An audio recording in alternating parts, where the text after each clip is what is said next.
So Pune, Marathwada now is experiencing very bitter cold over there.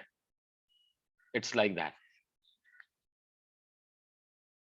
These are all anyway, it was supposed to be happening, but not with sudden changes. Chalo, we will start. Requesting you all to sit with your spine erect, keeping your shoulders proper, keeping your chin parallel to the floor, allowing your whole body to settle down and relax.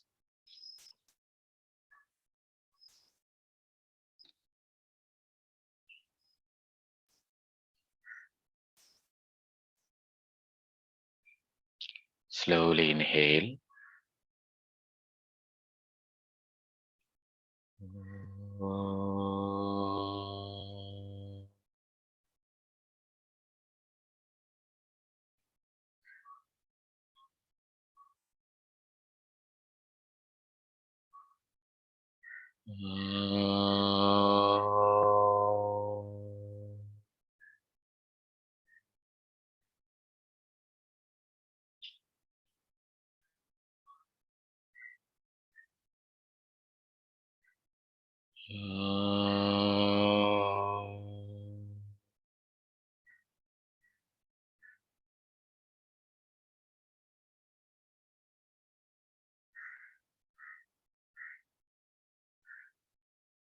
Gently open your eyes.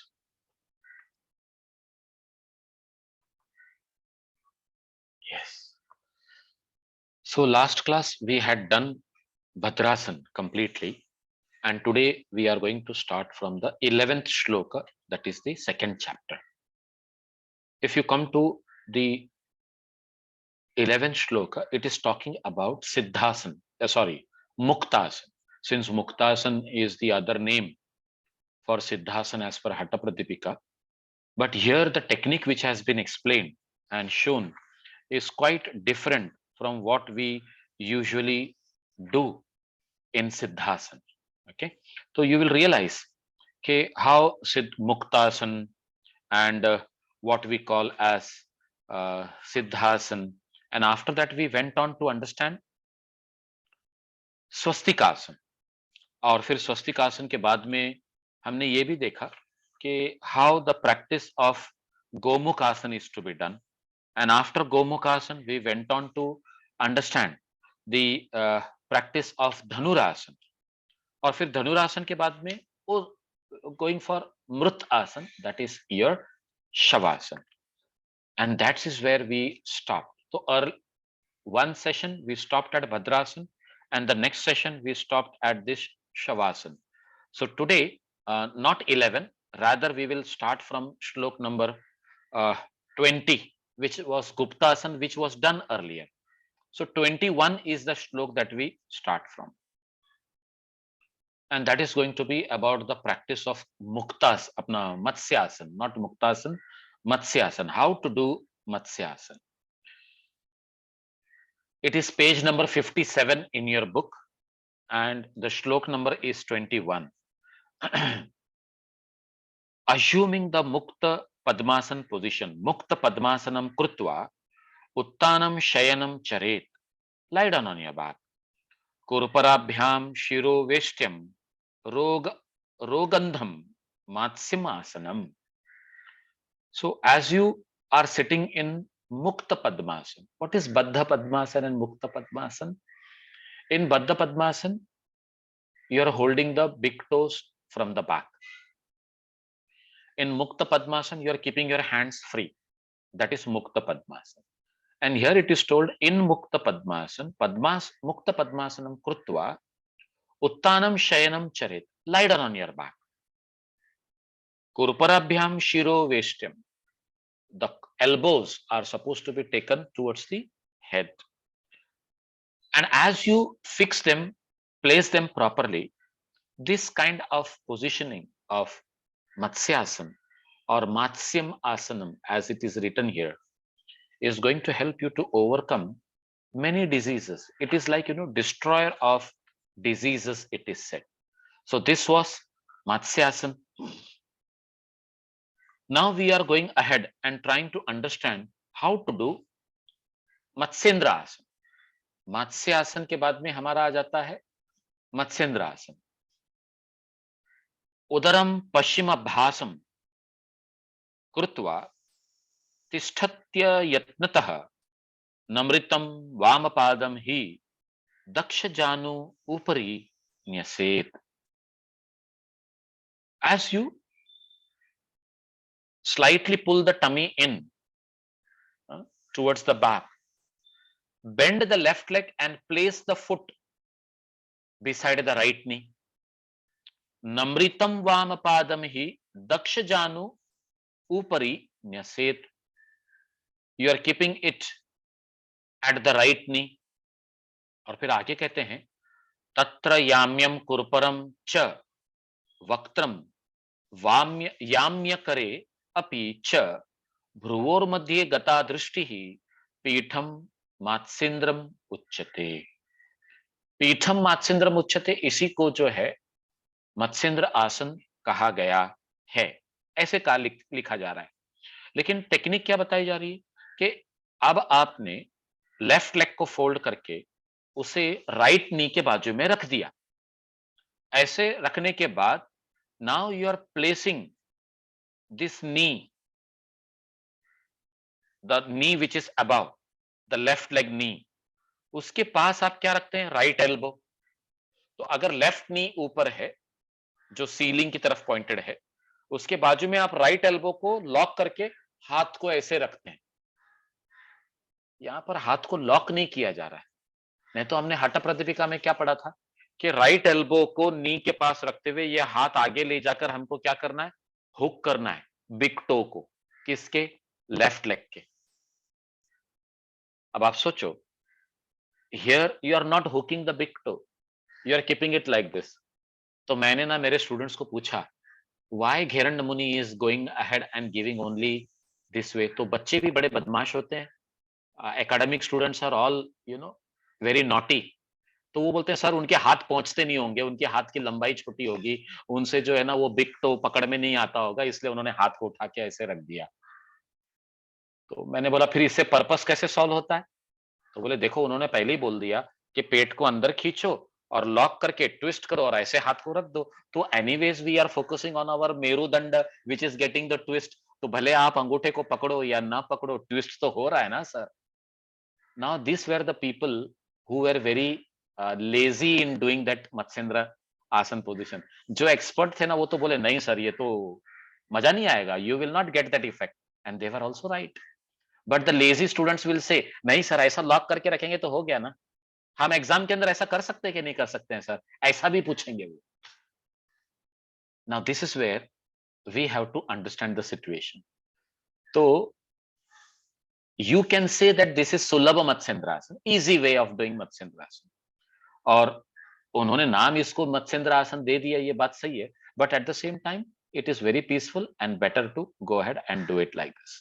So here we are also supposed to make our gaze come in between our eyebrows, bhru madhya drishti, and this is called as Matsyendrasana. Simultaneously friends, you keep on looking at the back on the postures that have been given there. Now what we are discussing is I will let you know on which page number it is. It is on page number 248. You can see how Matsyendrasana is done.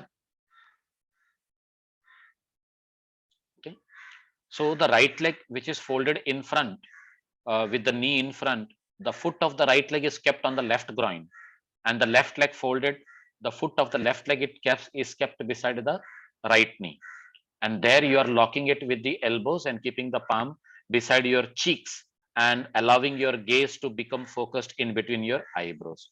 Very helpful, nothing wrong with that. Next, we are going ahead and understanding Paschimottanasana. Coming to shlok number 24. Janurvo antare pado uttano vyakta samsthito kulfau cha achhadya hastabhyam uttanabhyam prayatnatah.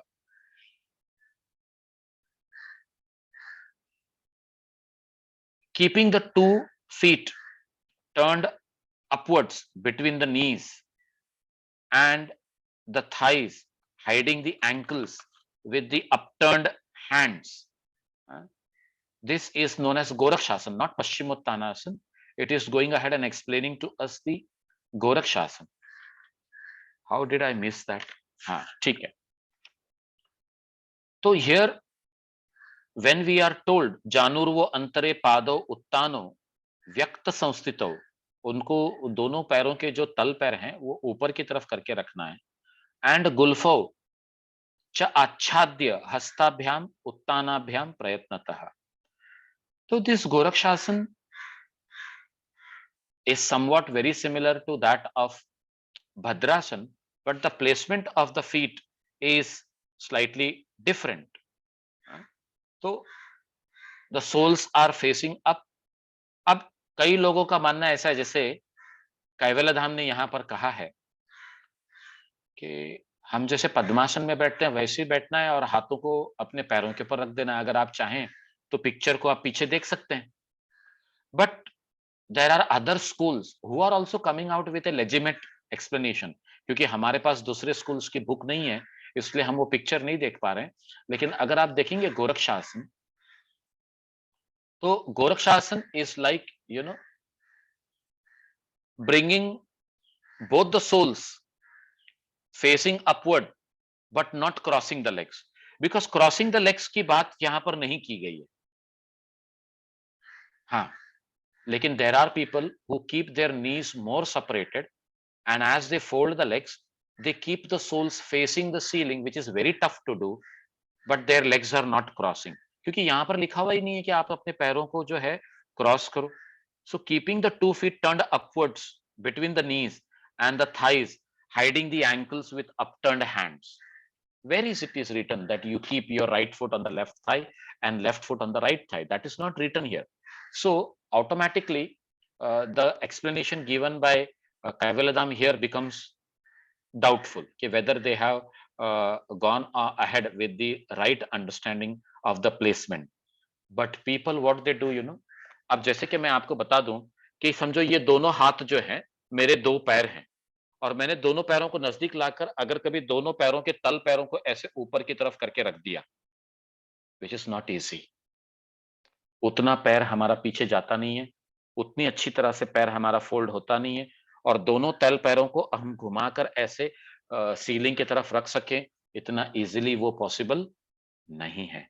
But actually that is the meaning. और इतना करने के बाद में फिर आगे वो क्या कहते हैं, कंठ संकोचनम कृत्वा नासाग्रम अवलोकयेत गोरक्ष आसनम इति आहु योगी नाम सिद्धि कारणम. चिन लॉक लगाइए, नजर को नाक के टिप पर रखिए, इसी को हम क्या कहते हैं, गोरक्षासन, which is like taking you towards success, or it brings success to yogis. That is Goraksha Asana.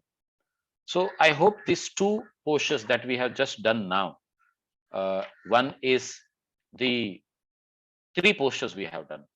One is Matsyasana, next one is Matsendrasana, and the third one is Goraksha Asana. Now we are going for the practice of Paschimottanasana. प्रासार्य पादौ भुवि दंड रूपौ विन्यस्त भालम चिति युग्म मध्ये यत्नेन पादौ च धृतौ कराभ्याम तत् पश्चिमोत्तानम आसनम स्यात्. अब कह रहे हो प्रासार्य पादौ भुवि दंड रूपौ, एक स्टिक के समान, लाठी के समान दोनों पैरों को सामने सीधा रख दो. फिर आगे क्या कहते हैं, विन्यस्त भालम चिति युग्म मध्य. भाल यानी अपना सर, अपना माथा कहां रखना है आपको, नी के नीचे का जो भाग है, दोनों शिन के बीच में. अभी आज हमने नी की पूरी एनाटॉमी पढ़ ली. नी के नीचे का जो भाग है वहां पर हमको रख देना है.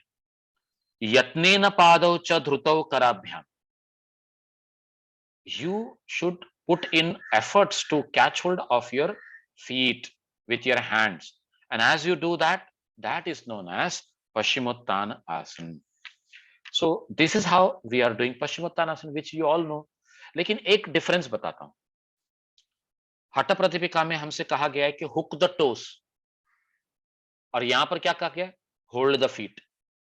यहाँ पर पैरों को आपको पकड़ने के लिए कहा गया, आप पैरों को आप इंटरलॉक करके पकड़ते हो या दोनों पैरों को अलग अलग पकड़ते हो, ये है।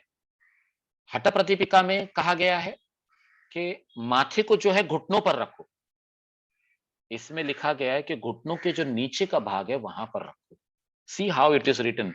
When it is said Chiti Yugma Madhye, in between the two parts below the knees, that is the region, Chiti Yugma.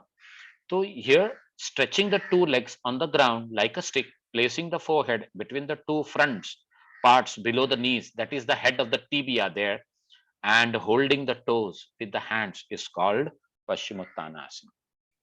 तो अभी आप लोग एनाटॉमी पढ़ रहे हैं, तो मुझे instead of saying normal language, if I say not on the patella but at the head of the tibia you have to place your head, you should be able to understand.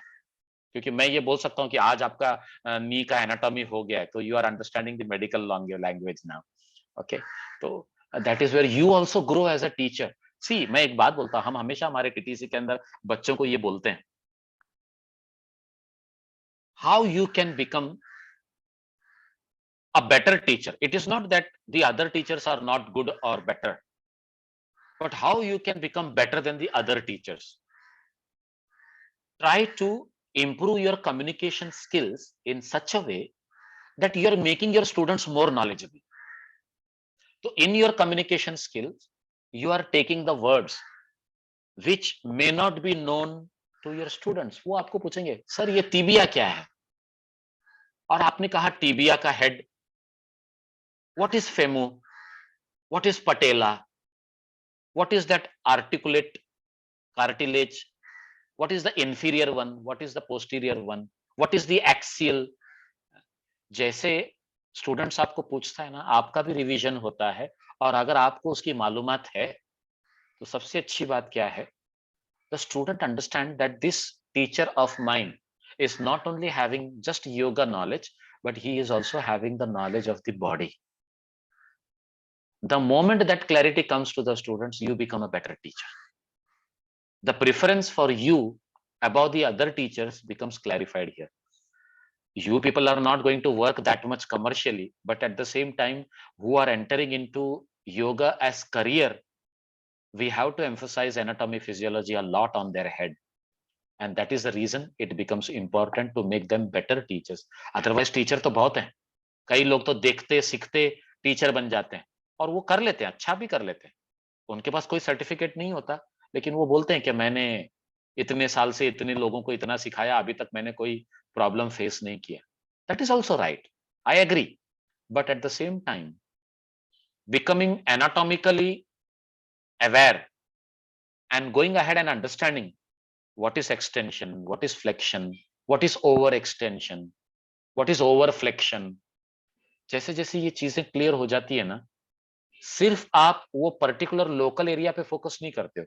You are trying to understand the nerve, you are trying to understand the blood vessels, you are trying to understand the venous blood flow.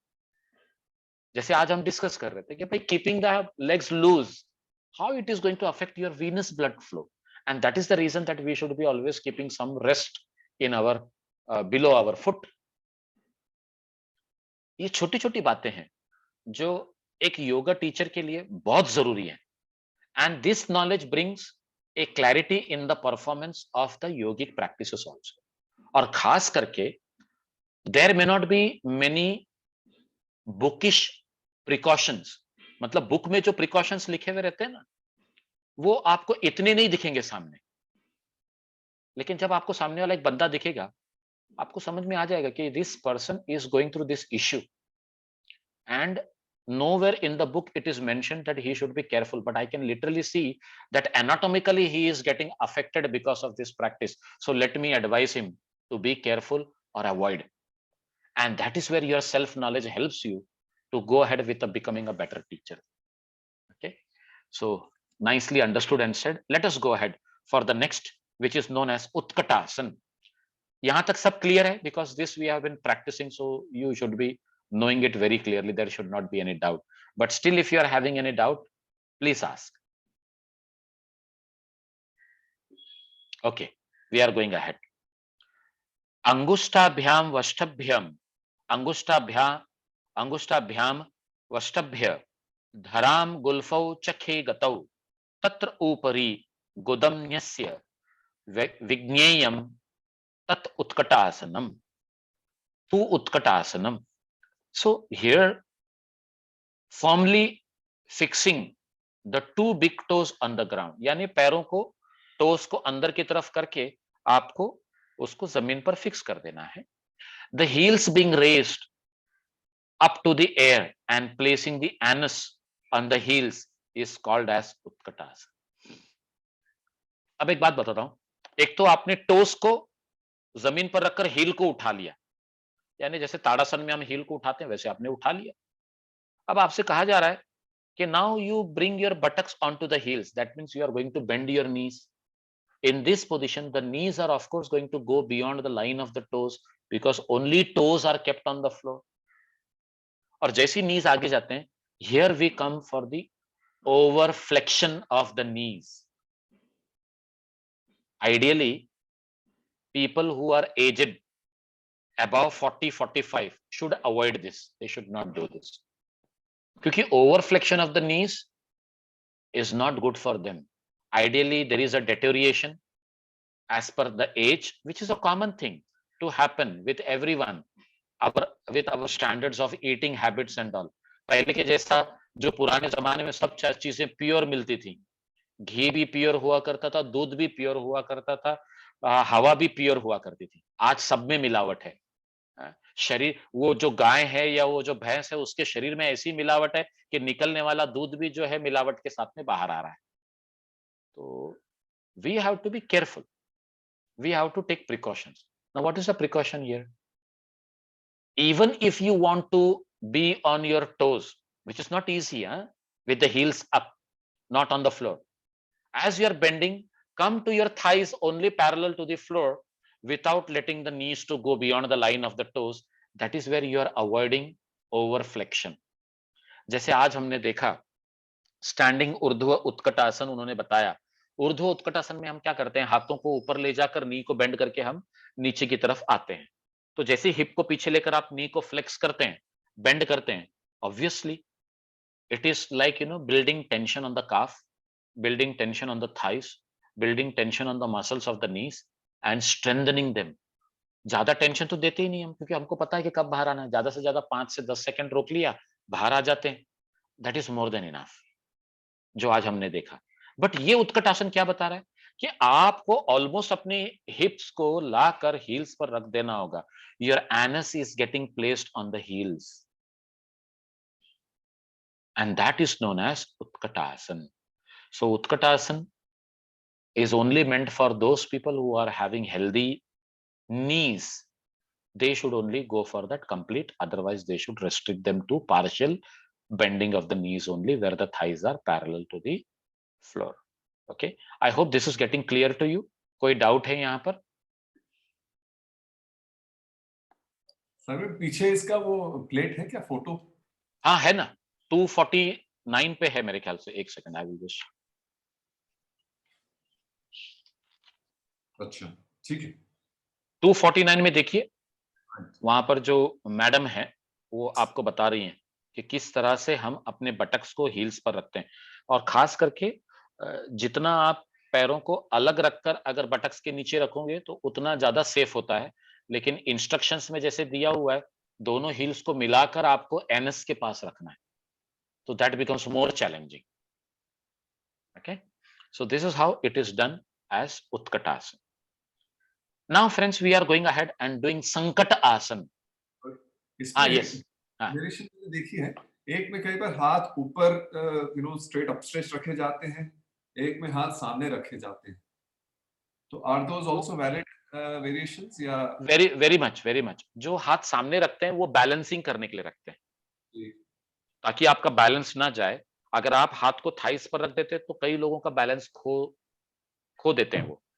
तो आप क्या करते हैं, हाथ को सामने रखकर अपने आप को बैलेंस रखते हैं. अब वो एक बात हो गई. लेकिन जो लोग हाथ उठाते हैं कि ये कंप्लीट पोजीशन में आने के बाद में, it is a variation to challenge your balancing itself. So that becomes a little more superior. तो जैसे ही आप हाथ उठाते हैं, देयर आर चांसेस कि आप पीछे भी लुढ़क सकते हैं, आगे भी लुढ़क सकते हैं. तो आप क्या करते हैं, अपने आप को स्टडी रखते हुए अच्छी तरह से पुल करने की कोशिश करते हैं, and that is where you do justice to your positioning by making it more superior. But at the same time, ये जो अच्छे प्रैक्टिशनर्स हैं उनके लिए है. अगर आप हाथ उठाना चाहते हैं तो आप पैरों को फ्लैट रखिए जमीन पर, हील्स को भी जमीन पे फ्लैट रखिए, और आप थाइस को पैरेलल रखते हुए ज्यादा से ज्यादा राइट एंगल की पोजीशन में अपने नी को रखते हुए थाइस और काफ मसल्स के आप हाथ को ऊपर उठाइए. In fact that is more beneficial in what we do as a superior position, physical health wise, क्योंकि वहां पर जो है ओवर फ्लेक्शंस के जो चांसेस होते हैं वो निकल जाते हैं, और strengthening of the thighs is taking place, strengthening of the glutes, that means your buttocks is taking place, strengthening of your what we call as calf muscles is taking place, and all this is helping you to become, with a strong body. लेकिन जो हम पूरी तरह से जो करते हैं उसमें चांसेस ये रह जाते हैं कि we may be straining our patella with its cartilage getting overstretched with tibia as well as with femur. Femur is in the thighs and tibia is in the lower leg. तो दोनों का over stretching होने से जो है, young बच्चों के लिए वो हेल्दी है, लेकिन हमारे जैसे लोगों के लिए who are 45 plus 50 plus, it is better to avoid. Better to avoid कर भी सकते हैं आप, और आपको खुशी भी होगी कि मैंने कर लिया, लेकिन ज्यादा समय तक करते रहने से शायद ये भी हो सकता है कि you are torturing your knees. So it is better not to do at this point of our age to remain safe and healthy. Ultimately, आसन किस लिए करना चाहिए? ताकि हमारे शरीर की स्थिति ऐसी हो जाए कि हम ध्यान अच्छे से कर सके, प्राणायाम अच्छे से कर सके. मेन एम तो आसन का वो है, लेकिन कई लोग जो है आसन का अभ्यास ऐसे करते हैं कि जैसे कोई सर्कस कंपनी में जाके एडमिशन लेने वाले. तो we should avoid that, we should not do that. ठीक है, तो I hope that is getting clear with you. या अगला आसन जो है वो है संकट आसन, और ये संकट आसन आपको ऐसे लगेगा जैसे संकित सही सही में से ये संकटमय है. तो it is very painful. You can say 10 years back or 15 years back I was trying to do it, but now I have stopped doing it because it is more hurting on the knees rather than it is going to be helpful for people like you and me. तो इसमें क्या कहा जाता है कि वाम पाद चितेर मूलम विन्यस्य धरणी तले पाद दंडेन याम्येन वेष्टयेद वाम पादकम जानु युग्मे कर युग्मे तत्संकट आसनम. It is like making us understand कि एक पैर को दूसरे पैर के पीछे ले जाओ. अगर समझो मैंने राइट लेग के शिन को यानी tibia which is the lower leg bone, उसको लेफ्ट लेग के काफ मसल पे रखकर दोनों नीज को बेंड करके अगर कभी मैं बैठ जाता हूं, दैट बिकम्स संकट आसन. So let us go ahead and see the picture at the back. You can see in the page number 250, 250, the guy who is doing is Surya Narayan and he is doing संकटासन. उनका नाम जो है ये बंदे का सूर्य नारायण है, और ये संकटासन करके बता रहे हैं. अब आप देखिए उन्होंने लेफ्ट लेग को कैसे फोल्ड किया और राइट लेग को कैसे फोल्ड कर रहे हैं, और राइट लेग का जो शिन है वो लेफ्ट लेग के काफ मसल्स पे रखा हुआ है, और राइट लेग का जो थाई है वो लेफ्ट लेग के थाई पर रखा हुआ है. So that is what is given here in the description. वाम पाद चितिर मूले विन्यस्य धरणी तले पाद दंडेन याम्येन वेष्टयेद वाम पादकम जानु युग में कर युग में तत्संकट आसनम. इसी को हम संकट आसन कहते हैं. संकट आसन जैसे कि नाम दिया गया है, for you and me it may be संकट, but you know for yogis it is like improving the concentration because it is balancing. आप बोलेंगे कि इसमें बैलेंसिंग कैसे हो सकता है? आप एक घुटने के ऊपर खड़े नहीं रह सकते और वो भी दूसरे घुटने का प्रेशर उस पर डालकर. It is not easy. तो यहाँ पर आपको एक घुटने पर बैठने के लिए कहा जा रहा है और उस घुटने पर जो है अंदर की तरफ से यानी पीछे की तरफ से दूसरे घुटने का प्रेशर है, दूसरे पैर का लेग का प्रेशर है और आप उस पोजीशन में बैठकर स्थिर होने की कोशिश कर रहे हो। तो यहाँ पर क्या हो रहा है? It is a balancing challenge and in that balancing challenge you are becoming more focused, more concentrated, and that is where it is helpful for the yogis. Common people should not do it, they should avoid it. I hope this is clear to you all after seeing the posture. समझ में आ गया? Yeah. तो sir ये क्या meditative आसन की category में आएगा या कल्चरल आसन? It will come into cultural आसन only. क्योंकि कल्चरल आसन में ही बैलेंसिंग आता है।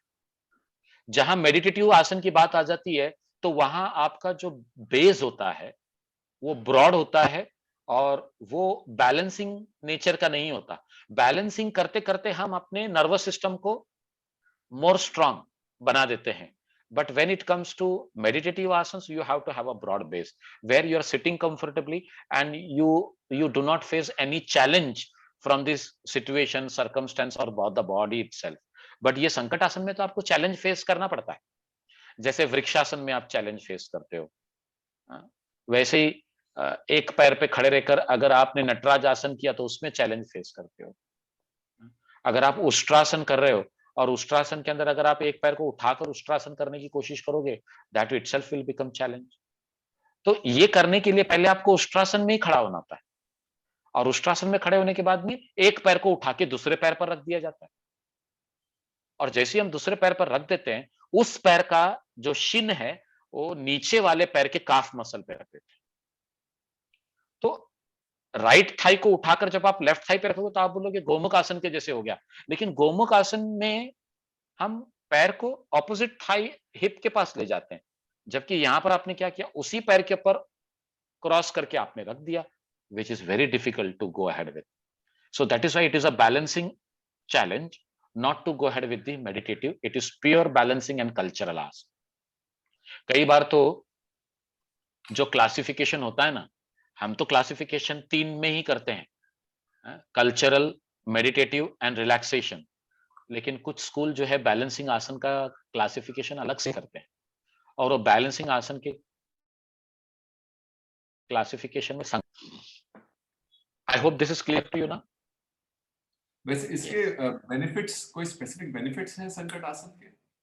it is only for your nervous system, otherwise physical benefits, no doubt there is stretching on the thighs and the knees, but don't you think that this stretch is overstretching? Both the knees are getting overstretched, the patella of both the knees is getting overstretched, क्योंकि एक पैर का tibia नीचे है और दूसरे पैर का टीबिया जो है काफ मसल के ऊपर है, तो जाहिर बात है नीचे से जो घुटने के ऊपर जो पुल है वो ज्यादा है। For an advance practitioner it may be helpful, but for people like you and me in fact it is torture. तो हम उसको ना करके अवॉइड करें, वो ज्यादा बेटर है। Okay, we are coming to now Mayurasana. पानी पाण्योस्थल पाण्योस्थलाभ्याम वलंब्य अवलंब्य भूमिं तत्कूपर स्थापित नाभि पार्श्वम उच्चासनो दंडवत उत्थितः खे मयूरम एतत् प्रवदन्ति पीठम। इसको हम कहते हैं मयूरासन, जहां पर पूरे शरीर को खे यानी आसमान की तरफ उठा लिया जाता है। Now lifting them up how? पाण्योस्थल भ्याम अवलंब्य, you are keeping your palms on the floor and with the support of the arms or I should say elbows, वहां जैसे उन्होंने लिखा तत्कूपर स्थापित नाभि पार्श्व, वो जो कूपर है यानी एल्बोज हैं, उसको आप कहां स्थापित कर रहे हो? अपने नाभि के साइड्स में, right elbow to the right side, left elbow to the left side. तो जैसे ही आपने ये रख दिया, हथेलियां जमीन पर रखकर, उच्चासनो दंडवत उत्थितः। उच्चासनो, लिफ्ट योर बॉडी, दंडवत यानी लाइक अ स्टिक, एक लाठी के समान आप अपने पूरे शरीर को उठा लेते हो, उत्थितः। इसी को हम कहते हैं lifting the body in the air. खे का मतलब होता है इन द एयर, आसमान की तरफ। मयूरम प्रवदंती, दिस इज नोन एज मयूर आसन। दे कॉल इट एज मयूर आसन। मयूर पीठ means Mayur seat, a position you are doing. Now this is also a balancing asana, which is again improving your nervous system. बहुत सारे benefits हैं। हठ प्रदीपिका में तो इसके ऊपर 5 श्लोक लिख दिए गए कि किस तरह से तरह तरह की जो शरीर के अंदर गांठ है, सूजन है, इम्यूनिटी है, कैसे सुधर जाती है, ये सारी बातें लिख दी। वैसे ही घेरंड मुनि ने भी यहाँ पर कुछ बेनिफिट्स लिखे हुए हैं। ये एक ऐसा आसन है सिद्धासन के बाद जहां पर लाभ जो है अलग से आपके सामने बताए जा रहे हैं। बहुकदशन भुक्तम भस्मम कुरियाद शेषम, जनयति जठराग्निम जारयेत कालकूटम। बहुकदशन भुक्तम, if you have eaten wrong food and bhasma kuryad shesham, it is going to destroy those undigested food, and you are told janayati jatharagni, it is going to stimulate your gastric fire. आगे कहते हैं जारयेत कालकूटम। कभी कभी ना ये exaggeration भी लगता है और कभी कभी लगता है कि समझाने का तरीका बड़ा प्यारा है। जारयेत कालकूटम means even the deadliest poison can be digested. इसका मतलब ये नहीं है कि हम टिक 20 पीकर जो है हम ये प्रैक्टिस करें। You will not be stable enough there to go ahead and do Mayurasana. तो हमारे शरीर के अंदर से जो तैयार होने वाले, जैसे कि आपने कुछ खाना खाया, हमने विरुद्ध आहार का चैप्टर पढ़ा है हमारे अष्टांग हृदय में, तो उसमें हमने देखा भी है कि विरुद्ध आहार कैसे खाने के बाद में शरीर के अंदर टॉक्सिन्स यानी विष को हमको, विष का हमको एक्सपीरियंस होता है, आम का एक्सपीरियंस होता है। आम क्या है? Body toxin. तो मयूरासन करने से ये टॉक्सिन भी जो है डाइजेस्ट हो जाता है, यानी उसको एक कार्य दिया जाता है। अब आगे वो बोलते हैं हरति सकल रोग नाशु, सकल रोग ऑल द डिजीजेस, हरति it is overcoming all the diseases. फिर आगे कहते हैं गुल्म ज्वर आदीन। Now see here when he says गुल्म ज्वर आदीन, गुल्म का मतलब ही हो गया ट्यूमर, ज्वर का मतलब हुआ फीवर, आदि एक्सेट्रा, मतलब किसी भी प्रकार की सूजन वगैरह जो है आपको नहीं आएगी जो अभी आने में है। हाटा प्रदीपिका में भी यही बात कही गई है कि those problems which are yet to come to you because of your karmic impressions, आपने अपने संस्कार के द्वारा जो प्रारब्ध को आप एक्सपीरियंस कर रहे हैं, उसके साथ साथ जो आगामी जो प्रारब्ध है, आने वाला जो प्रारब्ध है जिसको आप एक्सपीरियंस करेंगे, वो सब डिले हो जाता है या वो सब धीरे धीरे जो है ओवरकम कर लिया जाता है, because you are doing now such a kind of कर्म which is helping you to overcome the effect of that. और इसी को कहते हैं हम कि कहीं ना कहीं we are helping ourselves with the yogic practices to overcome our sins. हमने जो गुनाह किए हैं, हमने जो पाप किए हैं, हमने जो हरकतें की हैं, वो हमको चुकने वाली नहीं है, लेकिन अगर वो आपको आने वाली है तो आप शरीर को इतना सक्षम बना दो कि वो दौर से जब आप गुजरते हैं तो शरीर को हानि कम से कम होती है और आप उसको सुखद रूप से जो है पार कर देते हो। तो सुखद रूप से उसका पार करना का मतलब क्या हो गया कि आपको ऐसा लगेगा मुश्किल तो आई लेकिन पता ही नहीं चला, यानी कर्म का भोग तो हुआ लेकिन एहसास ही नहीं हुआ। तो इसी को जो है योग की भाषा में, जैसे कि हठ रत्नावली में लिखा हुआ है, आसनेन भवेद दृढ़ता, प्राणायामेन पातकम। प्राणायामेन पातकम, पातकम शब्द का अर्थ ही होता है कि you are overcoming your sins. Somewhere the practice of pranayama is leading to overcome your since.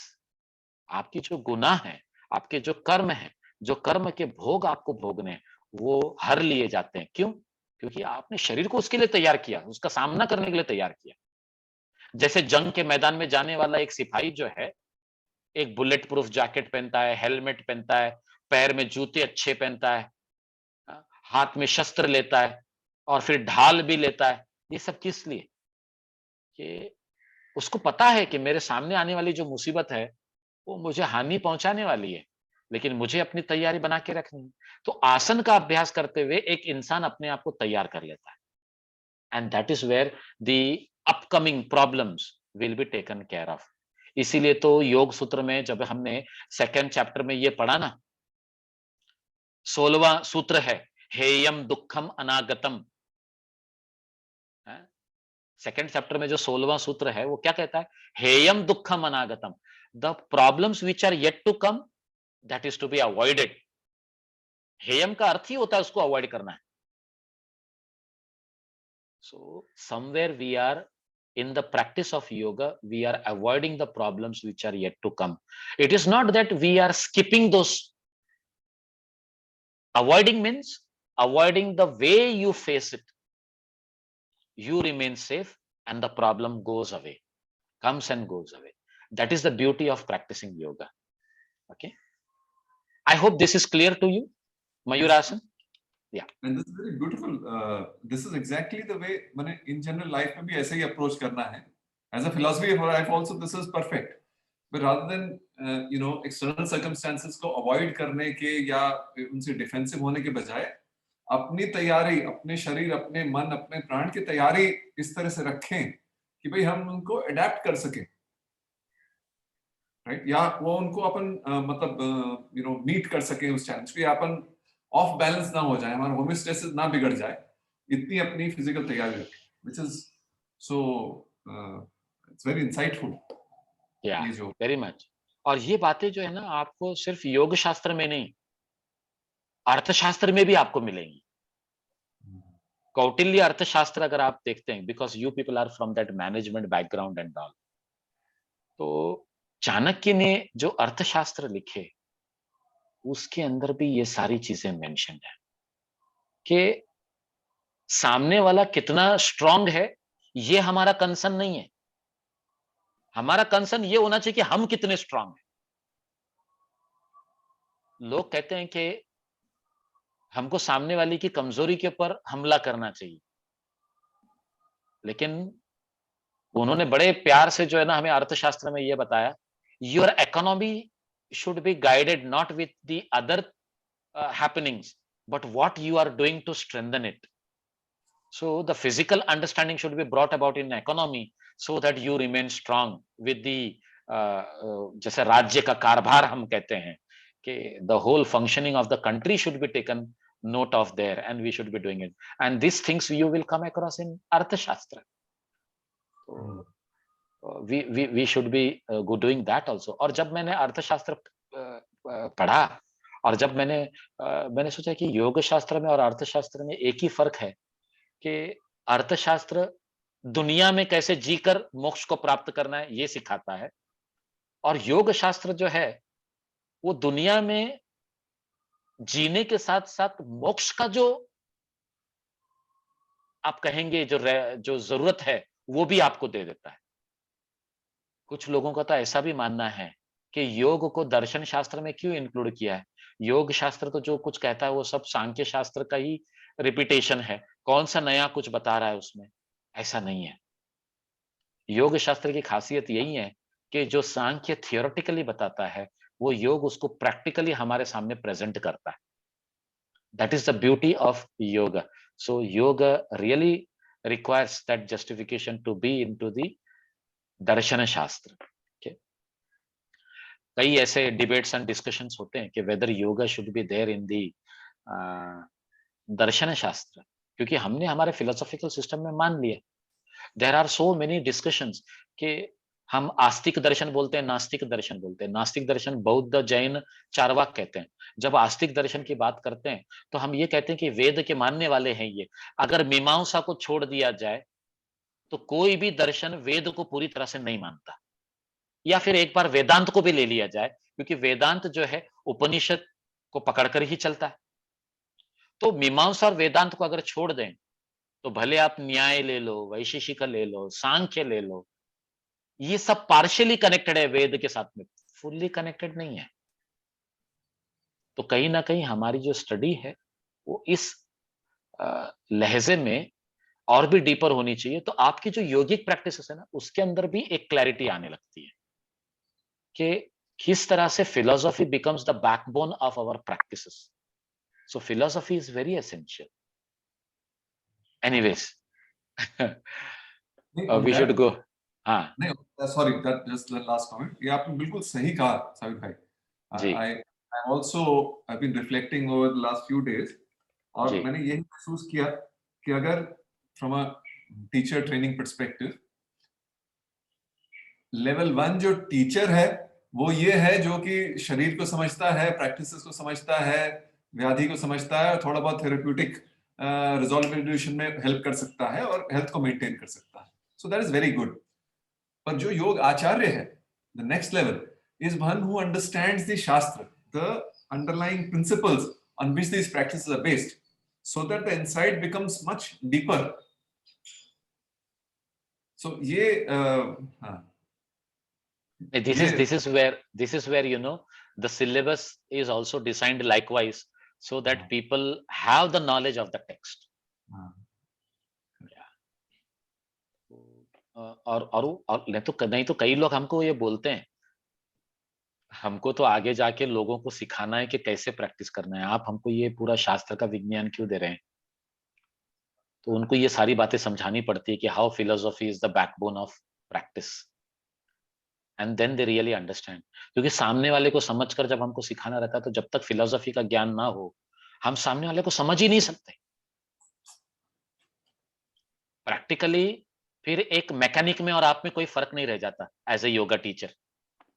तो अगर मैकेनिक से अगर कभी हमको एक जो है आर्किटेक्चर बनना है, एक प्लानर बनना है और एक अंडरस्टैंडिंग लानी है, तो you have to have that knowledge of this things philosophy. It's अगर लाइक थोड़ी मैनेजमेंट की भाषा में इसे कहें तो योगा टीचर जो है वो रिलेटिवली ट्रांजैक्शनल होता है। हाँ हाँ, और जो आचार्य है जो कि शास्त्र का थोड़ा ज्ञाता है वो ट्रांसफॉर्मेशनल हो जाता है। यस, तो बहुत अच्छी बात कही आपने। तो this is where we need to connect the things. That is where we become, ऐसा बोलना नहीं चाहिए, but we literally become legitimate teachers. नहीं तो बाकी के सब तो सर्टिफिकेट हाथ में है, but they are not legitimate teachers.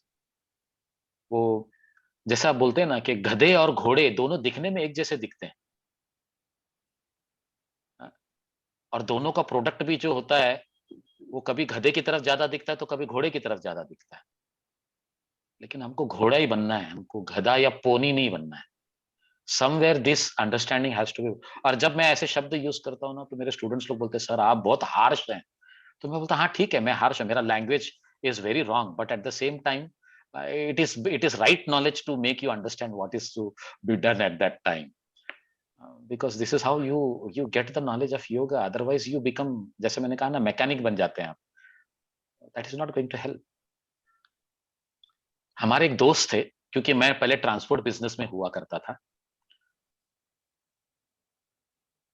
देखो, योग सिर्फ आसन प्राणायाम में नहीं है। एक एक टेक्निकल अंडरस्टैंडिंग को एक मैकेनिक किस तरह से लेता है।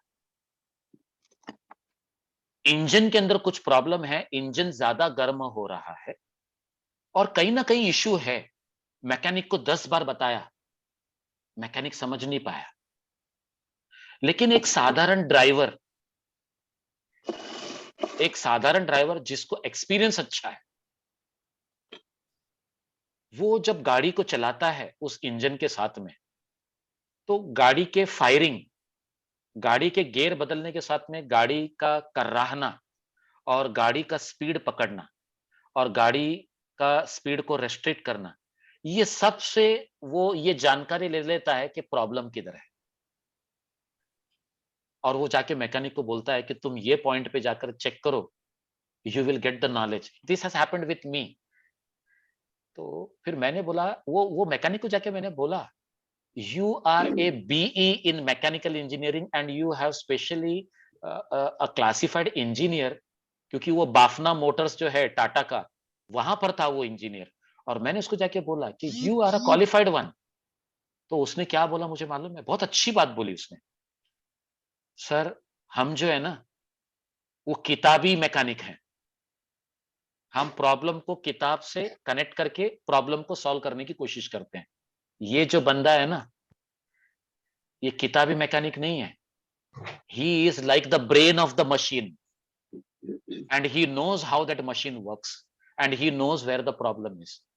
तो आप ये दोनों को सही मत बोलिए। तो वो बात जब मैं योग में आ गया बाद में, तो मुझे रियलाइज हुआ कि वो इंजीनियर ने मुझे क्या बताया। So a yoga teacher is like that, a yoga acharya is like that. He is not understanding only the mechanics of the body, the biomechanics which we say, but what is that, the gist of understanding the things, कि problem कई बार क्या होता है, problem physical body में नहीं होता है, कई बार प्रॉब्लम मेंटल बॉडी में भी नहीं होता है, प्रॉब्लम तो बॉडी में है ही नहीं, कहीं और है बाहर, और वो कहता है कि तुम्हारा प्रॉब्लम उधर है, उधर करेक्शन करो, इधर सब ठीक हो जाएगा। This happens only with a yogacharya because he knows the philosophy. That is where we need to know philosophy better. Okay. Anyways, maybe we are getting strayed somewhere. Yes, बोलिए sir. नहीं नहीं, ऐसे beautiful. This is the true thing which I have come across. Anyway, चलते हैं आगे। मैंने भी We are, एक हाँ, I yes had sir. a similar experience. I will हाँ, not take more than half a minute. sure sir, please. So I had gone to some temple, and that around that temple, some young boys who looked like helpers. They were talking, and so one boy asked the other boy, "Arey, you changed the job. You left that garage and went to this other fitters garage." He said, "Yes." So I said, "Why did you go there? You were working here for last so many years." He said, "No, this particular Mistri, he works with theory." He used the word theory, and that boy was illiterate actually. But he said he works with theory. तो बोला क्या theory है उसकी? तो बोला जब गाड़ी आती है रिपेयर के लिए, तो वो नहीं बोलता कि तुम सब इंजन खोल दो। वो पहले इंजन चला के सुनता है, और सुनने के बाद उसको पता है कि ये खोलना है। तो इससे क्या होता है कि हम सीख भी जाते हैं और हमारा काम भी बच जाता है, नहीं तो हम फालतू में मेहनत करते रहते हैं। So this boy had that kind of understanding. I said he works with theory. So that is the time when I understood theory. So this is very important for all of us to understand. Mahendra भाई आप कुछ कह रहे थे? Yes. No, it's okay. It's fine for Shabir bhai. If we are definitely on the path of philosophy and technology both, only then Yes. it works. Only Yeah. technology doesn't work. Philosophy Doesn't work. definitely has the backing. It has the backing. Is a motivating factor. The technology Yes. definitely becomes a miracle, something automatic. So therefore, philosophy precedes, rather, I would say. It Yes. precedes, and then Yeah. technology succeeds. So that's how it. So Yeah, that's yeah, thank you for adding to it. We will go ahead. The 31st shloka now on page number 67. Padmasanam samasadya janurvo antare karo kurparabhyam samasino uchchastah Kukkutasanam. Kukkutasanam ये rooster pose, how to lift the whole body by keeping our palms on the floor. एक तो हमने मयूरासन देखा था, लेकिन यहाँ पर कुकुटासन में हमको पद्मासन में बैठना है।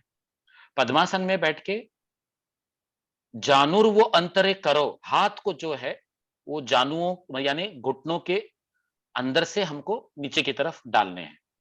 कुरपराभ्याम समासीन, you have to take it up to the elbows towards the floor, और फिर उसके बाद में हाथों को नीचे प्रेस करते हुए you have to lift the body. समासीनो उच्चस्थः कुकुट आसनम, this is where we call it as kukut asan. Assuming the padmasan, inserting the arms between the thighs and the calves and placing the palms on the ground, support the body on the erect elbows, holding it high up. This is कुकुट आसन। अब आगे कुकुट आसन बताते हुए उन्होंने हमको ये बताया कि हमको किस तरह से कुर्मासन करना चाहिए, और कुर्मासन के बाद में उन्होंने उत्तान कुर्मासन भी बताया।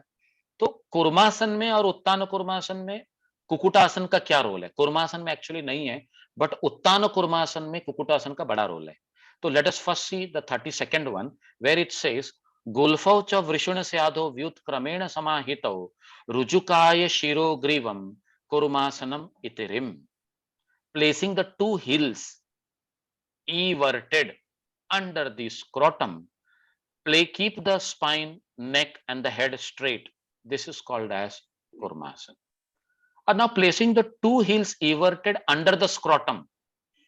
अब देखो, अगर कभी मैं दोनों पैरों को फोल्ड करता हूं तो मेरे दोनों पैर ऐसे आके अपने स्क्रोटम के नजदीक आते हैं। अब उन्होंने क्या बोला, इवर्टेड, यानी टोस बाहर की तरफ होने चाहिए और हील्स अंदर की तरफ होने चाहिए। अब पैर आगे है, ये पैर मेरा सामने है, उसको मैंने फोल्ड किया और दोनों पैरों को पीछे की तरफ लेकर मैं ऐसे अगर कभी उसके ऊपर बैठ जाता हूं, हील्स अपने टोस को बाहर निकालकर, यानी हील्स को अंदर की तरफ लेकर, समझ जाओ कि आपने दोनों पैरों को घुटनों में फोल्ड करके वज्रासन में बैठ गए। और वज्रासन में बैठने के बाद दोनों हील्स को आप नजदीक लाते हैं और टोस को बाहर की तरफ रखते हैं। Not easy friends. वैसे ही कई लोगों को वज्रासन में बैठने के बाद में एंकल में पेन होता है। अब यहां पर तो दोनों हील्स को अंदर की तरफ रखकर टोस को आप बाहर की तरफ रख रहे हैं, और ये दोनों जो हील्स हैं वो स्क्रोटम के नीचे हैं। That itself is very painful. And he says this is kurmasan. Kurma means tortoise. तो टॉर्टाइस की जो पीछे के पैर होते हैं ना, वो ऐसे बाहर की तरफ निकले हुए रहते हैं और सामने के पैर जो है ऐसे निकले हुए रहते हैं। So this is where he is suggesting us the kurmasan. So keeping the whole body straight, your hands on the knees. You can see the picture at the back. If you see the page number 252. 251, not 252, 251 कुकुटासन के बाजू में देखो, उन्होंने बताया हुआ है कि कुर्मासन किस तरह से करना चाहिए। दोनों पैरों के जो टोज हैं वो बाहर की तरफ हैं और हील्स अंदर की तरफ रखकर आप उसके ऊपर बैठे हुए हैं। Okay, this is Kurmasana. अच्छा ठीक है, अगर आप बिहार स्कूल ऑफ योगा की बुक ले लें तो उसमें एक अलग तरीके से लिखा हुआ है, उसमें पिक्चर कुछ और बताया हुआ है, डिस्क्रिप्शन कुछ और दिया हुआ है। गलत नहीं है, but at the same time it is not right also. उन्होंने क्या किया, दोनों पैरों को ऐसे फैला दिए सामने और दोनों हाथों को आगे झुककर पैरों के नीचे से गाइड कर दिया। तो वो कहते हैं कि ये भी कुर्मासन है, क्योंकि चार पैर हमारे बाहर की तरफ निकले हुए हैं, टोस बाहर की तरफ निकले हुए हैं, एंड दिस, क्योंकि वहां पर ऐसे लिखा हुआ। लेकिन फिर हमको ये पूछना पड़ता है, where is the heels below the scrotum then, क्योंकि वहां पर पूरा क्लियरली लिखा हुआ है कि you are suppose to keep the गुल्फ बिलो द वृषण, that is the scrotum region और the perineal region, and that is where we are coming to the practice of Kurmasana. तो ये बहुत डिफिकल्ट है, दिखने में वहां पर आसान दिखता होगा, but at the same time it is a difficult आसन टू प्रैक्टिस। अब देखो आगे, इट इज उत्तान कुर्मकम। उत्तान कुर्मासन में हमें कहा जाता है कुकुट आसन बंदस्थम, यानी पहले कुकुट आसन में बैठो, कराभ्याम धृत कंदरम, यानी ऊपर तक, एल्बोस तक आपको हाथ नीचे निकालने, फिर दोनों हाथों को ऐसे फोल्ड करके गर्दन के पास पीछे ले जाकर पकड़ लेना है। अब आगे वो क्या बोलते हैं, पीठम कुर्मवद उत्तानम, उत्तान कुर्मकम। Peetham, this is the posture where you are in the position like a tortoise, and that is why it is known as Uttana Kurmakasana. अब उत्तान कुर्म is like the shell, जो कवच है उसका ऊपर का, वो पीठ के बल आ गया और उसके पैर ऊपर की तरफ हो गए, तो ये उत्तान कुर्मवद हो गया। और यहां पर हम क्या कर रहे हैं, दोनों पैरों को, जैसे हम हाथ को पद्मासन के अंदर डालकर रख देते हैं हाथों को नीचे, वो दोनों हाथों को गर्दन के पीछे ले जाकर रख देना, और वही हिप्स के ऊपर बैठना, उसको भी हम उत्तान कुर्मासन कहेंगे, या फिर अगर कभी आप पिक्चर में देखें on page number 252, you can see this is Uttana Kurmasana. लेकिन अगर कभी आप देखें दूसरे बुक्स में तो उन्होंने क्या लिखा हुआ है, यहां पर घेरंड मुनि कहते हैं उत्तानम कूर्मवद उत्तानम एतद कूर्मवद उत्तानम, यानी जिस तरह से टॉर्टाइस पीठ के बल लेट जाता है उसी तरह से तुमको करना है। तो कहीं ना कहीं कैवल्यधाम ने यहां पर वो बात पिक्चर में नहीं बताई, तो उसी पोजीशन में अगर आप पीठ के बल लेट जाते हैं तो दैट बिकम्स उत्तान कुर्मासन। सो अलग अलग इंस्टीट्यूशन का अपना अलग अलग समझाने का तरीका है, but at the same time we have to discuss this and understand कि even that is not wrong, neither this is wrong, both are correct. So first assuming Kukutasana, you are holding the neck with the arms and remain straight like a tortoise. Tortoise is not going to always be on its shell in a straight manner with the head towards the ceiling, not at all. He is always going to be on the back. That is where this becomes doubtful. So this is Uttana Kurmaka Asanam.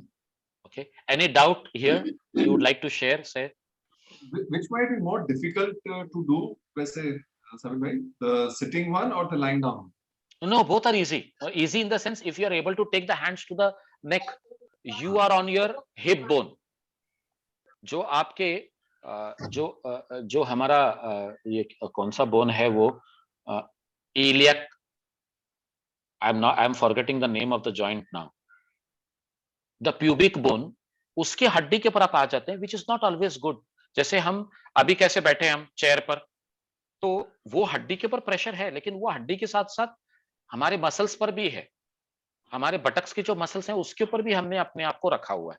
अब क्या होता है मालूम है, आपकी ये जो position है ना वो ऐसी हो जाती है, and this becomes your buttock का bone on the floor when you are here in this position, in the sitting position, that is more painful. And when you are lying down, मतलब आप पूरी तरह से पीठ के बल ऐसे लेट जाते हैं, तो it is like the back coming on the floor and the hip is raised up. That is easy also, and technically as per the shloka, the one which is given here, that is better. तो जो sitting position वाला है वो always difficult है, and the lying down on the back is easy अगर मैं कहूं, लेकिन करने वाले जो है ना दोनों कर लेते हैं। नहीं तो जब तक वो बैठकर ये नहीं करना सीखें तब तक वो लेट भी नहीं सकते, क्योंकि लेट कर जो है ना आपका पैर आकर आपके हाथ गर्दन तक जाना ये बहुत चैलेंजिंग हो जाता है। क्यों चैलेंजिंग हो जाता है? क्योंकि बैक जो है आपकी जो रीढ़ की जो हड्डी है उसका और स्लाउच होना नॉट इजी, क्योंकि ऑलरेडी हमारा बॉडी का प्रेशर जो है हमारे स्पाइन पर है, तो हमारा स्पाइन फ्लैट होता है। जितना स्पाइन आपका फ्लैट होने लगेगा उतना हाथ आपके दूर हो जाएंगे गर्दन से। That is the technical background of the anatomy over there. तो पहले आप बैठ गए, पीठ को गोल कर दिया, हाथ को ऐसे पकड़ लिए, आगे झुक गए, उसके बाद में आप पीछे की तरफ लुढ़क जाओ, इंटरलॉक फिंगर से आपने गर्दन को तो पकड़ ही लिया है। सो दैट तो जब तक आप पहले बैठकर लुढ़कते नहीं, इट इज नॉट इजी। तो इसलिए दोनों भी जो है जरूरत हो जाती है हमारे टेक्निक की। नहीं तो एक बार पीठ के बल लेटकर अगर कभी आपने पद्मासन में हाथ भी निकाल लिए, पद्मासन को ऊपर भी उठा लिया, तो भी हमारे बॉडी का प्रेशर किस पे रहता है? पीठ पर रहता है। तो पीठ पर रहने के बाद में आप हाथ को गर्दन के पीछे लेके जाना बहुत मुश्किल हो जाता है। It is not at all easy. That is where it is becoming difficult. तो कई लोगों का मानना ऐसा है कि पीठ के बल लेट के करेंगे तो आसान है, लेकिन पीठ के बल होगा ही नहीं तो करेंगे कैसे? तो पहले आपको बैठना है, बैठ के करना है, फिर लुढ़कना है, तो तब कहीं जाके वो मेंटेन रहता है। It is like a bowl is in this position on the floor. That is how we have to understand it. I hope that has made you clear. Yes. We are coming to now Mandukasana. पृष्ठ देशे पाद तले, हाँ, पृष्ठ देशे पाद तल अव अंगुष्ठौ द्वौ च संस्पृशेत जानु युग्मं पुरस्कृत्य साधयेन मंडुक आसनम। This is how we do the practice of मंडुकासन।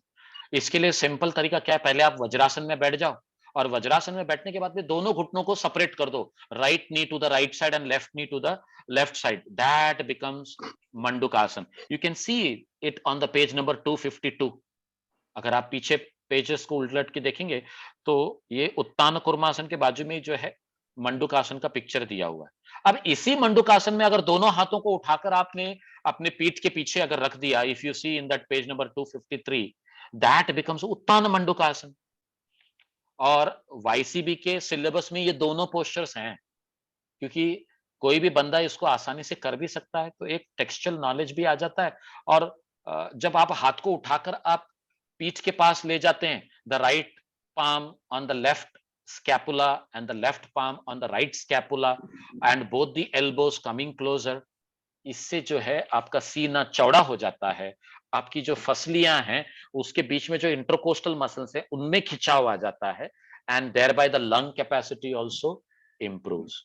तो उत्तान मंडूकासन जो है ये खास करके जिनको अस्थमा वगैरह होता है उनके लिए ये बहुत अच्छा आसन है, उनको कराते रहना चाहिए। Though here no benefits have been mentioned, but at the same time this is how the Uttana Mandukasana is to be done.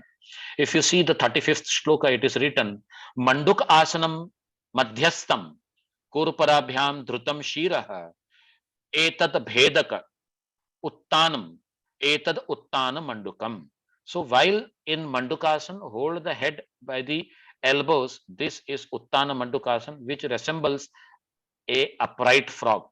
एक फ्रॉग जो उड़ी मारने से पहले नीचे वाले पैरों के ऊपर रहकर हाथ को ऐसे उठाता है वैसे दिखता है, ऐसे बताया हुआ। क्योंकि the frog leaps that way ना, it will push the hind legs on the floor and take the front legs up and it will take a jump. तो मानो जैसे कि ये जंप मारता हुआ मंडुक है जो इस तरह की पोजीशन में बैठा हुआ है, इसीलिए हम इसको क्या कह रहे हैं, उत्तान मंडुक आसन। तो I hope that is clear. and this posture is also good for correction of your spinal column. कई लोगों को जो है ऐसे बैठ कर जो स्लाउच बैक हो जाता है ना, उनके लिए अगर वो उत्तान मंडूकासन रेगुलरली करेंगे तो spinal correction also happens. So the correction of the vertebrae, the जो लोग सालों साल इस तरह से बैठकर ऑफिस में काम करते हैं ना, उनको अगर हम बोलेंगे सिट इरेक्ट, उनके लिए sit erect is like a torture.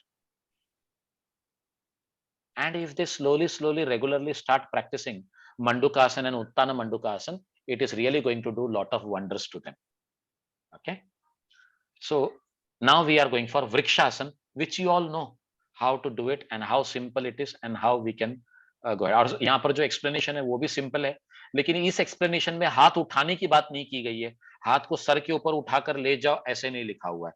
यहाँ पर क्या लिखा हुआ है देखो, वाम उरु मूल देशे च याम्यम पादम निधाय वै। लेफ्ट थाई के पास, पेरिनियल रीजन के पास मूल देश है, आपको क्या करना है, राइट फुट को रख देना है। तिष्ठेतु वृक्ष वद भूमौ वृक्ष आसनम विदुहु। इसमें कहीं भी नहीं लिखा हुआ कि इसमें दोनों हाथों को सामने नमस्कार मुद्रा में जोड़ लो, ऐसे नहीं लिखा हुआ। आप हाथ को स्ट्रेट ऊपर ले जाओ, ऐसे भी नहीं लिखा हुआ। आज हमने सुबह देखा डॉक्टर अमोल के जो स्लाइड्स थे उसमें वृक्षासन का पिक्चर था, उसमें दोनों हाथ ऐसे ऊपर स्ट्रेट थे। अभी कई लोग दोनों हाथ को ऐसे जोड़कर रखते हैं, तो अब हमारे हाथ कैसे होने चाहिए, that itself is a question here. तो यहां पर इसमें तो क्लियरली लिखा हुआ है कि पहले आप एक पैर को उठाकर दूसरे पैर के पास साइड में ऐसे लगाओ कि हील जो है पेरिनियल रीजन यानी मूल देशे, it is coming to that मूल भाग।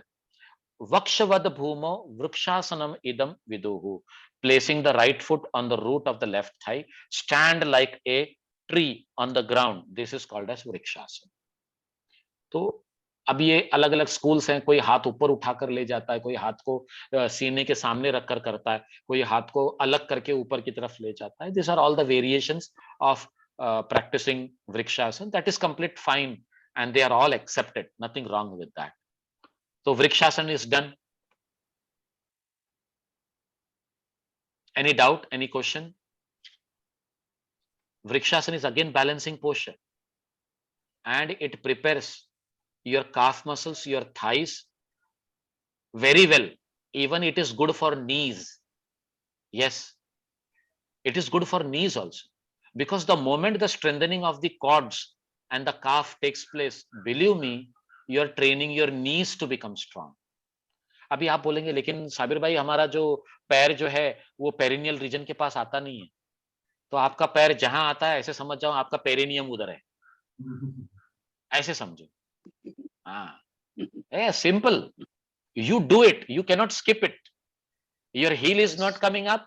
You can keep your sole of the feet beside the knee, beside the calf, beside the thigh. If it is not coming up, that is enough. क्योंकि कुछ नहीं करने से तो अच्छा है ना कि कुछ तो करो. क्योंकि क्या होता है, जब जब आप वो हील को आप पेरिनियल रीजन के पास लाने की बात करते हैं, आपका जो पैर आप फोल्ड कर रहे हैं ना, there is over flexion at the knee, and people who are 40 plus they can not do that over flexion. उनके लिए वो पेनफुल होता है. पेनफुल तो बात की बात है, वो होता ही नहीं है क्योंकि उनकी उतनी फ्लेक्सिबिलिटी ही नहीं आती है. So that is where we have to be careful with the students and get it done. Okay. Yes. Anything from your side? तो ये जस्ट मतलब इतनी वेरिएशन देखते हैं. अब जैसे इसमें वृक्षासन ले लें, तो समझिए जो सामने हाथ करके जो है वो एक तरीका हो गया, एंड दैट इज अ मतलब इट्स अ Standard one. हाँ. Yeah. फिर एक ऊपर जो वाला जो मैंने सुबह पिक्चर देखी वो हो गया, विच इज बैलेंसिंग ज्यादा है उसमें, तो मोर डिफिकल्ट है. और शायद हम इससे भी एक इजी पोज ये है कि अगर बिगिनर्स हैं तो क्या हम कह सकते हैं भाई आप एक हाथ को दीवार पे लगा के खड़े हो जाओ, कम से कम खड़े तो हो. Would that be acceptable?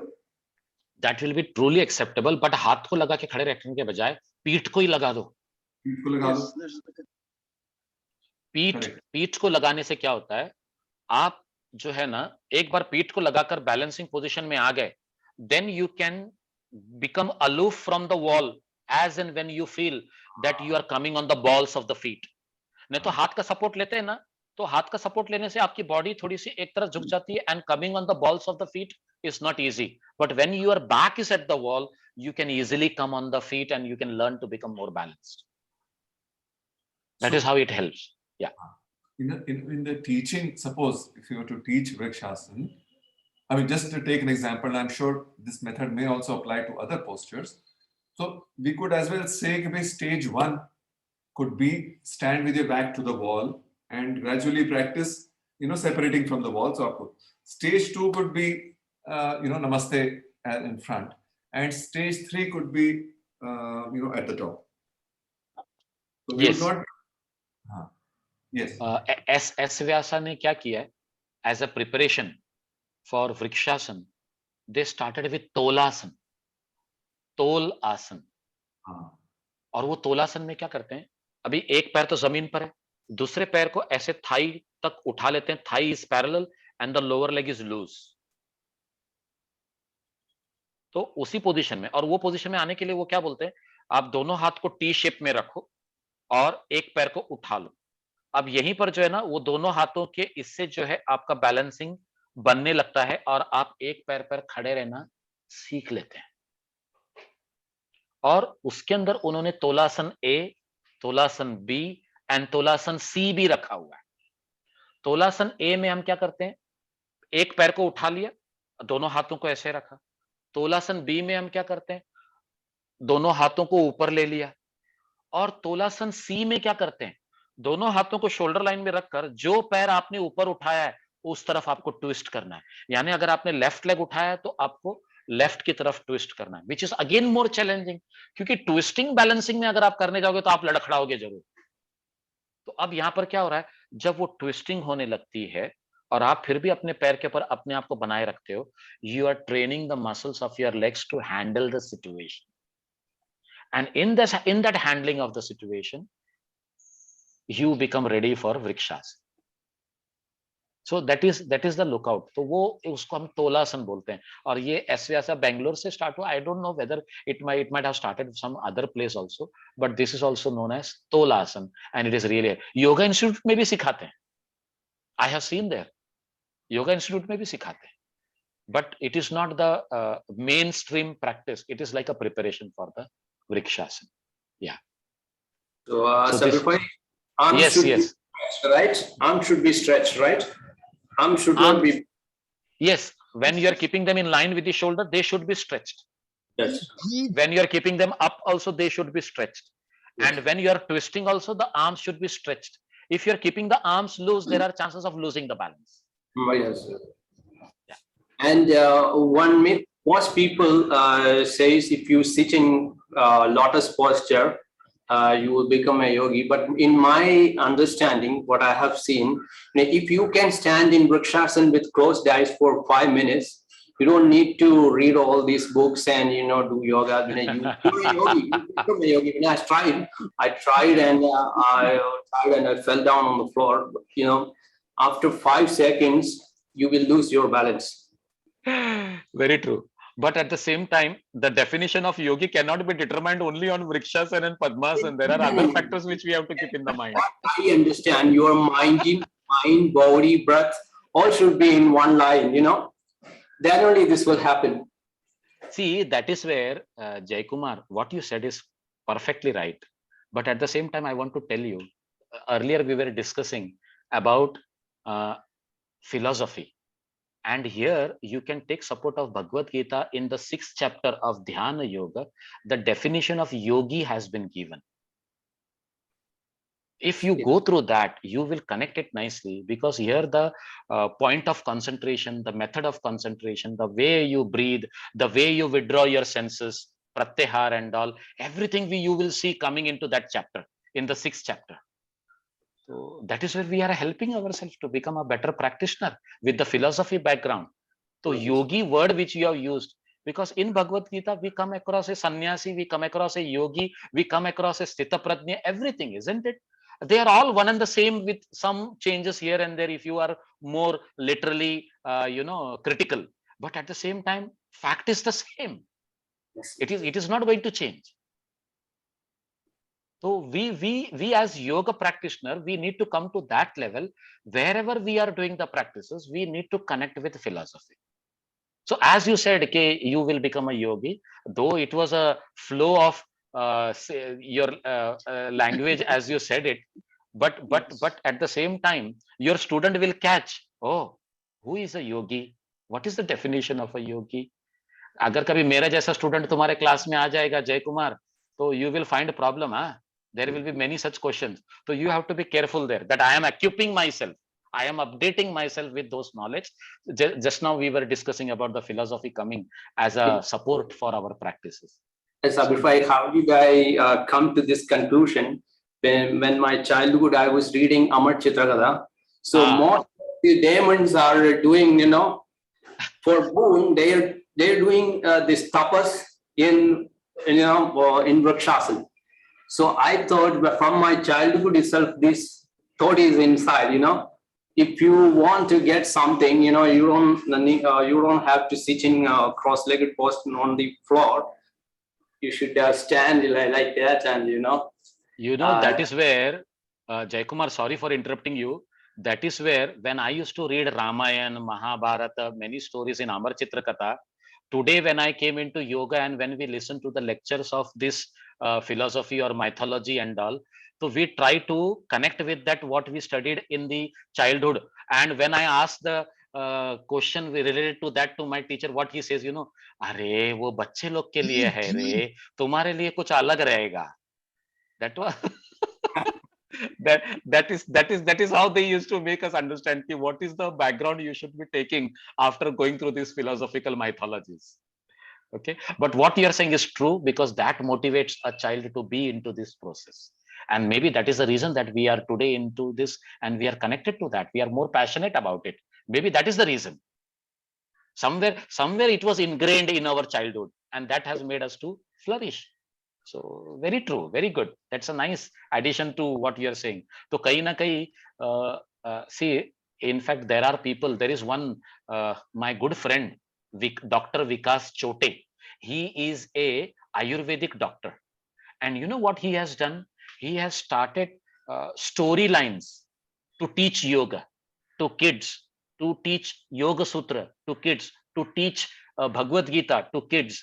And you will find he is publishing the books also on that.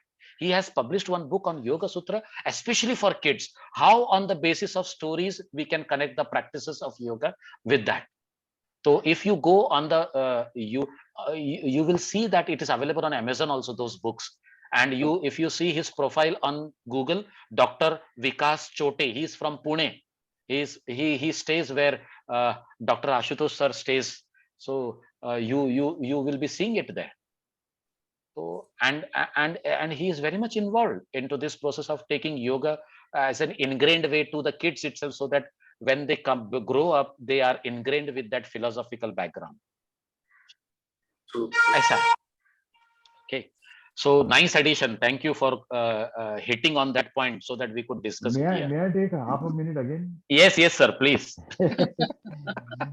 So, Yogi Aurobindo, Sri Aurobindo Ah. was in Baroda after his return from UK, and he had a yoga teacher, and his name was Vishnu Bhaskar Lele.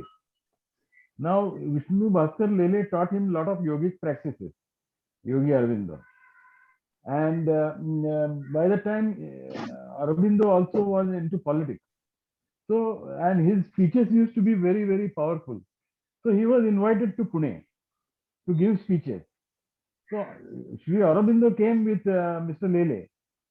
And what Mr. Lele started doing, before every speech, public speech of Sri Aurobindo, he would ask Aurobindo to go down and touch his feet. So Aurobindo did it because he was his Guruji. But then after 3-4 times, he asked him, Guruji, you are asking me to do this before every speech. As it is, I bow to you. And I have no problem in bowing before you. But why this public display? So Lele said that, the public should know who is your Guru. Otherwise, they will only know you. They will never know me. So after mastering yogic practices, he still could not get rid of his small ego. And later on, Sri Aurobindo therefore used to say, all life is yoga.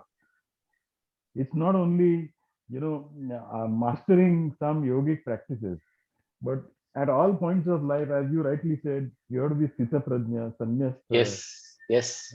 and Yogi. Yes. So I may achieve a state of mind for a particular period of time, but then if I'm not following Yama Niyama, as Sunilji keeps insisting, if I'm not following all that, then my ego will take over.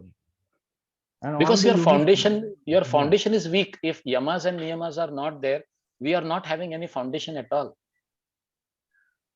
So that's where we fail. Yeah. So Vrikshasana done. Now, one minute, yes, sir. Yes, Shabir sir. bhai. Ji. So that means Vrikshasana is to be done by one leg. Yes. And the shloka is talking about Vamaru Mule. Vam Uru By the Mula other- Deshe. With the other leg also, no? But Other here it leg is not also. mentioned. Here the other So leg the is not point is mentioned. Not So- mentioned here. And that is where Yes. all these things are supposed to be learned under the guidance of a teacher. The teacher takes care of the other leg. He is right. He is making us to understand through a literature. In the literature, we are only given the technique, but the making of understanding of using the other leg is not mentioned. So there the teachers does the justification of doing it from both the sides. So Correct. इसीलिए तो हम And- बार-बार पढ़ते रहते हैं कि गुरु उपदिष्ट मार्गेण, तो वो बात इसीलिए And आती है कि हम वो टीचर के गाइडेंस में अगर हम करेंगे तो हमको वो पता चल जाता है कि उसके अंदर और क्या एडिशंस हैं. So that is how we And have the to take it. second, Yeah. And the second point, the difference between this and the Ekpadasana. Ekapadasana can be done lying down on your back. Ekapadasana can be done in the sitting position. Ekapadasana can be done in the standing position also. What is Ekapadasana? Lifting of one leg, provided in which position you are. Yeah. So now if you are lying down, it is easy. Now people do Ekapadasana in the sitting position where the back is perpendicular to the floor, the head, neck and spine are in line, both the legs are straight in front, and you are raising the right leg up. And when you are standing, one leg is on the floor and the other leg is straightened up in front straight. That is also becoming Ekapadasana. In fact, in that Ekapadasana, we do Parivritta Ekapadasana. That means we hold the big toe and take it to the side and make it as Parivritta Ekapadasana. So all these things are happening. But that Ekapadasana is to be understood. क्योंकि इसके जो description है ना sir, ये हठ रत्नावली में मिलते हैं हमको. जो आपने एकपादासन जो पूछा ना, एकपादासन can be done as per the need of the student, how comfortable that student is and how able enough he is to go ahead with. So you can suggest that kind of thing and go ahead with that. Next thing. Yeah. Long back, in some books, I had seen that Vrikshasana was done by upside down also. You stand erect on the palms, just be on the palms with your body reversed. That was shown as Vrikshasana in some of the books. Long back, I don't recall. Maybe, No, it may be error over there. It may be Yes. Rishchikasana, not Vrikshasana. Acha. It was Vrikshasana because that time was the beginning when I was learning the Talasana. And the Talasana we said like this. So Tal we compared with the Vriksha that time. It was a natural. Okay. It should also Okay. be Vriksha. So how Okay. Talasana like this and Vrikshasana should be reversed like that. So that was a Oh. pointer. So I Ah. still recall that that there was no clarification that time. Yeah, how Ah. Vrikshasana or Talasana. No, we call it How as do- handstand in English. And when you are doing handstand, you are completely on your palms and lifting the whole body straight up. That becomes your Vertical, yes. but that is a kind of Rishchikasana only. Rishchikasana में हम क्या करते हैं? Palms को जमीन पे रखते हैं, elbows को जमीन पे रखते हैं. We lift the whole body as we do in Shalabhasana from the lower part, and we try to take it more up towards the ceiling and bend the legs at the knees to bring the sole of the feet towards the head, and that becomes the total backward position on your palms or on your hands. That is where we do Rishikasana, the scorpion pose. And in that scorpion pose, before doing that scorpion pose with the folded legs, you have to keep your legs straight and balance yourself. And somewhere the training starts by being upside down, but it is never Vrikshasana told. I have never come across that. But now, since you are saying, we have to look at that Yes, also. I But had that is seen- not I the recall rightly the said. figure. Yeah, Acha. I had seen the figure, and there was, of course, contradiction that time because the Talasana and this were going. No clarification, of course, since it was mentioned in a book itself. So I thought just to have a clarification on that also is a point. Nahin, that cannot be called as Vrikshasana, because Vriksha is having its base root down and the other things up. So Yes. as we look at ourselves, our base is our feet, which should be down, and then we should be raising our hands and head upward. So that will be only Vrikshasana, as it is said कि वृक्ष के समान हमको अपने आप के शरीर की पोजीशन को हमको करना है. So what you are saying is according to that book, that may be the perception of that teacher, how he is perceiving and trying to make us understand. But here we should be taking it this way, as it has been explained here. But one thing is sure that it is with one leg. That Vrikshasana is with one leg. Is with one leg, is always with one leg. Yeah. So it is better we stop here now, because we are already into 12:15. From 37 onwards, that is Garudasana onwards, we will deal in the next class. Yeah.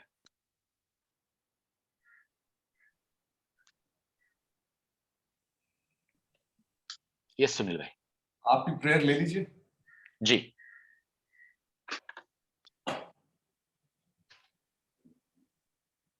As you keep your spine erect, shoulders proper, with your chin parallel to the floor, allow your whole body to settle down with that erect back. Breathe in and breathe out. Make yourself comfortable.